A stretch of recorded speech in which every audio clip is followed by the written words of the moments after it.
هو الجوع دايما بيبقى فقر؟ لا، في جوع بيجي لما حد يقرر إنك ما تاكلش. يعني التجويع مش دايما بسبب نقص الموارد، ساعات بيبقى مقصود وبيترسم على الورق زي الخطط العسكرية بالظبط. تعمل إيه علشان تركع شعب؟ تقفل المعابر، تمنع الدواء، توقف في الوقود وتخلي الأكل بيوصل نقطة نقطة. النتيجة الناس تبقى مرهقة، مرعوبة، مشغولة بالبقاء. وسهل جدا وقتها تتحكم في كل حاجة. وبص حواليك، في مكان مش بعيد عنك في أكتر من 2 مليون إنسان عايشين في مساحة صغيرة، محرومين من أبسط أساسيات الحياة. مش صدفة ولا طبيعي.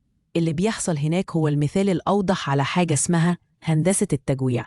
الجوع هناك مش بسبب نقص، الجوع هناك بيتقاس، بيتحسب، وبيستخدم كوسيلة ضغط. الأطفال صحتهم بتنهار والمستشفيات مفيهاش دواء، والناس بتستنى أي شاحنة، أي كرتونة، أي بصيص أمل.